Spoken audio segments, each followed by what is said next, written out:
বৃহস্পতিবার পবিত্র রাতে কেউ যদি এই দোয়াটি 100 বার পরে কোনো দিন পৃথিবীর কোনো মানুষের কাছে তার হাত পাততে হবে না, পৃথিবীর সব কিছু তার পায়ের নিচে আল্লাহ হাজির করে দিবেন। দারিদ্রতা থেকে মুক্তি দান করবেন, বিপদ আপদ থেকে মুক্তি দান করবেন, তার সম্মানকে সুউচ্চতা দান করবেন, অসুস্থতা থেকে দূরে রাখবেন, আল্লাহর অশেষ দয়া ও রহম তাকে দান করে দিবেন। সুবহানাল্লাহ।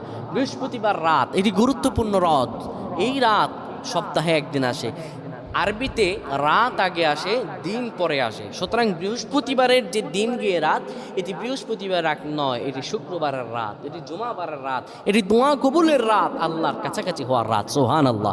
এই বৃহস্পতিবার রাত আল্লাহ তাআলা বান্দার দোয়া কবুল করেন। কেউ যদি বৃহস্পতিবার রাতে ঈশা নামাজের পরে পবিত্র হয়ে ইয়া হাইয়ু ইয়া হাইয়ু ইয়া হাইয়ু ইয়া রফিয়ু ইয়া রফিয়ু ইয়া রফিয়ু এই দোয়াগুলো পড়তে পারে 100 বার, আল্লাহ রাব্বুল আলামিন তার